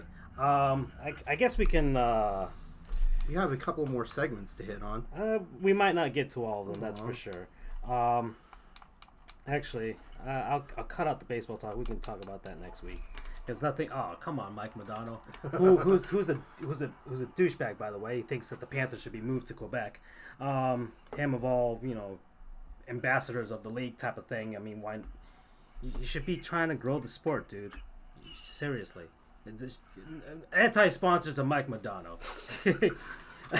It's kind of like a badge of shame or a badge of honor that we're gonna give to people. All right, fan opinion segment that I want to talk about. It was actually my brother-in-law who thought of this. You should bring him on the show. It was the best moment in the playoffs for a team where they lost. I don't know if you guys, for my brother-in-law, just to start it out, his was, because he's a St. Louis Cardinals fan, that Albert Pujols home run against the Houston Astros during the NLCS in 2005. Ah, gotcha. That's one of his more favorite moments in the postseason history for the Cardinals, even though they lost that series. Which is nice trolling, by the way. I'll tell you that. Interesting. I think you can only get those in playoffs that are a series. I don't think you're going to elicit that emotion from the one and done kind of games. Yeah, or just pretty sure the football. Falcons didn't have a really good moment in that Super Bowl that could warrant that. I mean, gosh. I mean, there's in the NHL. I know that in the NHL that they have awarded the Conn Smythe Trophy to non-winners. To losers, like in 2003. J.S. Giguere. Yeah, John Sebastian Giguere got, who's the goalie of the then Anaheim Mighty Ducks. Yeah, who lost to the New Jersey Devils. Yeah, but he was awarded the Conn Smythe Trophy for the best player in the playoffs that season. So, and there was a lot of speculation that Marc-Andre Fleury might have gotten it this past year because he was en fuego. Yeah. So I'm trying to think of another series moment. I mean, I guess one of mine. There's the Boston Red Sox. Yeah. The against the Reds. Was it Carlton Fisk? Yeah. That home run. They lost the series. Right. A lot of people. That's a real Game iconic 6. moment. Yeah, that's what kept them alive in that series against the Big Red Machine. But they eventually lost. Right. So that's one. It was going to be tough to beat them anyway, but regardless. Right. I guess for me, that's a Good question. Yeah, it's a thinker, right? I guess to piggyback off what I said last week, I'd say maybe... Does it have to be this? No, it doesn't have to be. Tampa Bay winning the ALCS 2008. Okay. I mean, but I'm talking about when they lost. They actually lost the series. Right, but we ended up not winning the World Series. Okay. I mean, but I'm saying like iconic moments, like that oh, home right, run or that. Oh, right, because they did end up losing that game, that series, right? Right. If either of you have one, go ahead. I mean, I already talked about the Red Sox one. I think it's one that plays all the time, but they did lose that series. I think baseball has a lot of them in comparison. I mean, gosh. There's a lot of plays that kind of keep series alive. I'm trying to think of, I don't know. I should have thought of, I really just had that Red Sox one. I thought you guys might have one or two, but if not, we move on to our next segment. Yeah, I say we move on. We'll revisit this next week. Yeah, or we'll have a new topic next week, but it's a thinker, right? It's a good one. Yeah. Okay. All right. So, actually, let me hand this over to Andrew. Okay, my turn. Yeah, he's gonna host the other sports trivia section that we have, the fun one. I'm just putting the scores here. Gosh, let me put the overlay on. Guess that college team name. So, as you all know, and Ryder is a big Washington Capitals fan.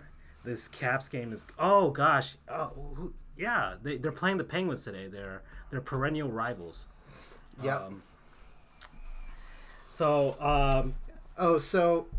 I guess anyone watching, feel free to play along. The object of this game is I'll list out a few kind of random teams and probably no one has ever heard of, and you'll just go ahead and try and tell me what their nickname is. As we struggle, Andrew will start giving out clues, like it might be an animal, it might be a thing, or it might be a place, or whatever. And I used to play this, and Francisco led it, but I was just too good at it. yeah, So now... because you do lead the RCFB trivia section. So. Correct. All right, so we'll start... This one is nearing the end. It's Central Michigan. Central Michigan. We've had these before. As we start playing this more, I start trying to remember them more. It's the college basketball games are the fun ones because eventually you start getting into these like really obscure schools. Right. Central Michigan. Chippewas? Correct. Very good. I knew it was a funny name like that, even though it's a native tribe. Okay, against UMKC, which is the University of Missouri, Kansas City. Shin is like Clemson is the worst orange. Oh yeah, we were talking about the orange shades, burnt orange for Texas and Oklahoma State, and only on non-offensive orange is Syracuse. Mikey. That is true. Everyone loves the orange, at least in football. So any of you guys want to take a gander or take a guess? What was the school? University of Missouri, Kansas City. We've had this one too before. I don't think we have. I think we have. Or maybe we have. But I don't remember. Okay, gosh. University of Missouri, Kansas City. Borders? No. No, that's a friend of ours from I school. wanted to sound cool because it's like you're making a rap nickname. The UMKCs or UMK. I want to say it has like an M or a K. You want, well, actually, yes, it does begin with a K. Okay, so it's sort of alliteration then. All right, and to the listeners out there, I am like the worst at this game. It's like asking a blind person to paint the sun. I wouldn't know what it looks like. So we're gonna have real fun with it. All right, said K. Okay. All right, BU, Mikey, Shin, Riders. K. Gosh, there's not many K things, are there? Knights? Nope. Okay, not Knights. Kings? Nope. Kings, Knights, I'll give you a hint. Kiwis. No. BU, correct. It is the Kangaroos. Okay, I was close with the region with the Kiwis. Well, okay, so where are you gonna get a kangaroo in Missouri, Kansas? Well, the Akron Zips, their mascot is a kangaroo. Okay. Okay. So if Learn something new every day. The Crips. The Crips. All right. The Crepes. Mikey, this is a shout out for you. Eastern Michigan. Oh gosh, Eastern Michigan. We've had these Michigan schools before. Eastern, Central, North, whatever. Is it the Broncos, or am I thinking like Western Michigan? That's Western. Okay, so that's okay. Western. We Okay, get a lot of Shin Michigan. says Eagles. Correct. Okay, that's It is the Eagles. all right. Although we have a running gag in our CFB that they should be the Emus Yeah, because it's EMU, Eastern Michigan University. that's what Canada, BU Canada says. Yep. And they are taking on UC Irvine. Oh, that's right. That's Mikey's school. Mikey, you want to answer this one? No, he knows it already. All right, Mikey, don't answer this one. UCI. They should be the Emus. Yes. We've had this before too. We've had this before. Gosh, is it okay? A clue. It is indeed an animal. Okay. I believe they're indigenous to this continent. Yay, Mikey! Okay, they're indigenous to this continent. Okay. Okay, California. It's condors. No. That's Bakersfield condors, but no. No. Oh, you're looking it up too because you don't know. No. I'm trying to figure out if they are actually indigenous to this continent. Oh, okay. Okay. The mascot's name is Peter. Pete the Dragon? No, that would be great though. That would be funny if They were are indigenous. they are indigenous to South America, Mexico, all the way down to South America. I will say this. Armadillos? Kinda. Okay. I will say this. Peter is a very big clue because Peter rhymes with the nickname. Peter. Anteater? Yes. What? The UCI Anteaters. Oh, that's right. Peter, Anteater. Okay. Okay. So that one was for you, Mikey. Okay. Since BU is here, they're not playing right now. And we have hockey on. But we do have hockey on. So what is BU's mascot? They're a dog. That is right. They're a terrier. That is correct. That's right, because I remember they play for that the Bean Pot or whatever between them, Boston College and UMass, right? Or no, or Northeastern. It's Northeastern. There we go. And the play on that is because there is a breed called the Boston Terrier. Yeah. Okay. Okay, in-state game. North Florida, or they're playing Florida State, the Seminoles. I know North Florida, that's for sure. You want to take a guess at that one, Charles? Also indigenous to the continent. The Ospreys, right? Yeah, UNF? that's it. Yeah, the Ospreys. Ospreys. Okay, what's Florida State? Yes, Navajos, BU. Boston Terriers are indigenous to this continent. Well, which is technically a bulldog and not a terrier. Okay. I'll do this one for a friend of mine. She went here. The school she went to is Niagara University. Really? Mm-hmm. Niagara University. Does it have something to do with water? They drink it. I presume. Okay. Yukon. Oxen. No. Is it an animal? It is an animal. Is it an exotic animal? Or Could be. Okay. I mean, there are a lot of them, and a lot of them are in the United States. okay. Is it a barrel? No. BU, do you know the answer to this? Anyone know why UCI people go zot, zot, zot? No clue. No clue? BU saying another animal indigenous to this country. I will add that it is colored. It is a colored animal, so it's not like Tulsa is the Golden Hurricane. Peacock? No. Okay. There is a peacock school. I'll get to them later.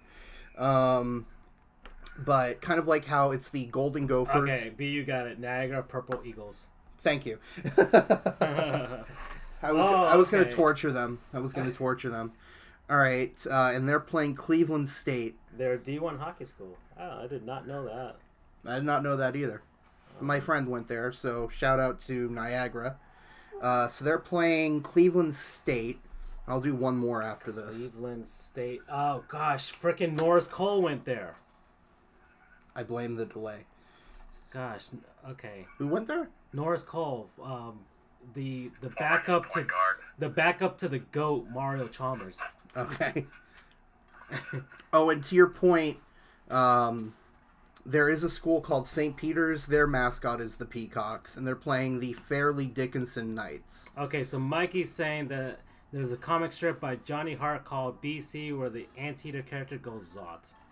Are they the Bakers? The Bakers. The Cleveland State Bakers. No. No, oh, gosh. That's really cool, Mikey. I didn't know that. Cleveland State. They wear green. Yes. Okay, they wear green. They are not an animal, although... They're not an animal. I mean, technically humans are animals. Okay, so it's a human being character of some sort. It is not. They are not indigenous to this continent. Are they indigenous to Cleveland? No. Oh, Absolutely not. okay. So They're indigenous to Europe. Knight. Nope.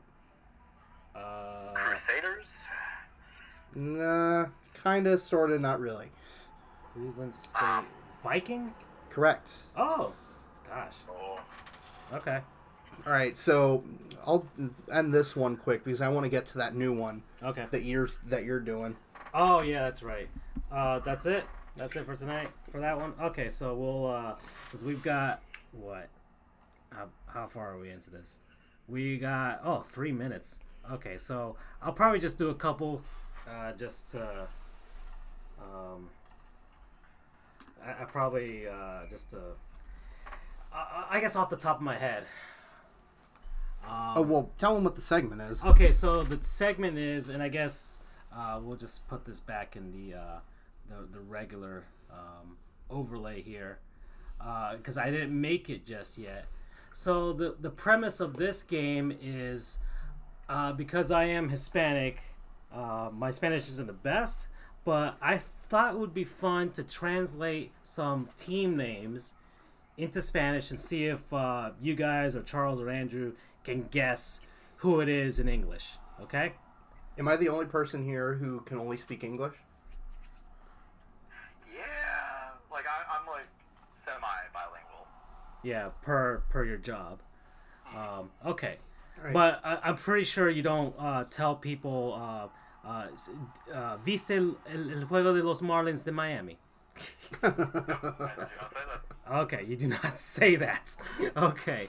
All right, so first one off the top of my head, an easy one. I'll give you guys an easy one. I'll have to say the sport too, just to kind of narrow it down, because I could say night, and it could be a million different nights from whatever city or whatever school. Right.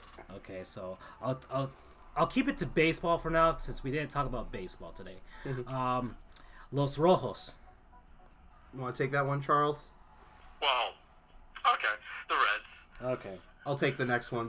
That's a good idea, is just to alternate one after the other. All right, so next, this one's... It doesn't have to be baseball. It can be... I know, but I want to stick to baseball just to kind of get the premise going. All right. Los Bravos. Braves. Yeah. All right, cool. Baseball's pretty easy when you get to it at some point. Okay. Los Gigantes. Charles. The Giants. All right, perfect. Man, you guys are good. Look at that. You guys are watching Sábado Gigante and everything. Okay. Alrighty. I actually understood that reference. Yeah, you know, Sábado Gigantes it was on for like 4 billion years. A Saturday night show on Univision and whatever, and it was like a variety program, if you will. Okay. The difficulty level is rather weak. Okay. Las Medias Blancas. It would be White Sox. Yeah, man. There you go. Even my non-Spanish speaking ass understands that. Okay. All right. So Come on, step it up a little bit. Oh, step it up. Okay. All right. We're gonna go to football then. Okay. NFL. Los Choros. Choros? Yeah, Choros. Not The to be Chargers? He said Chargers. Nope, not Chargers. Oh, wow. Broncos? No, Broncos is Broncos. Really? Yeah. Huh. Choros. Choros. Rams? No, that's not right. No. Chivas, man. I'm gonna have to give you guys clues at some point. So All tell right, me give when. us Yeah. give us some clue. Oh, Give us gosh. the conference or the division. Okay, I'll give you the conference for now. AFC. Choros. Not the Colts. Nope, not the Colts. Yeah, that's not the Colts.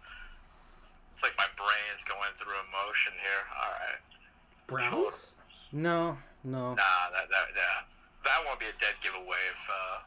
I don't know what Best brown is is in the Spanish. Bengals?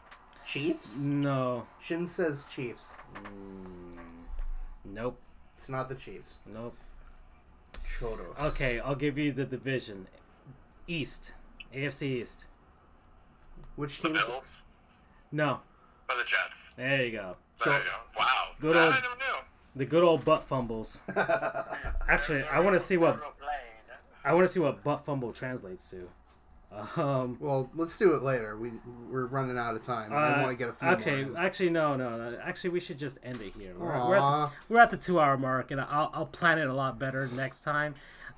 We got a few of them in, and when we get to the college teams, that's when we're gonna have a lot of fun. So let me get my thanks going there. Okay, guys. So thank you to all the people who participated today. Thank you to Charles for joining us on the via telephone. Thank you. Thanks to Andrew for being here in person. Of course, I enjoy doing this. You guys have any parting words for our audience? Dear audience, have a Merry Christmas. Enjoy. Yeah, that's true. We won't do it. Next Tuesday is Christmas. Oh, really? Yeah, we'll probably have to do this, and I'll be pretty busy. I don't know when we'll do this. Maybe that Monday. Monday, because it's the day before. We'll all probably have time off. Maybe. Yeah, Unless we're maybe. with family and stuff, but we'll see. Maybe we could do it earlier in the day. Yeah, maybe. Yeah, I have off Monday and Tuesday. Disclaimer. All right. Guess my parting words are... Ciao. Oh, that's right. Okay. Bye, everybody. Good night.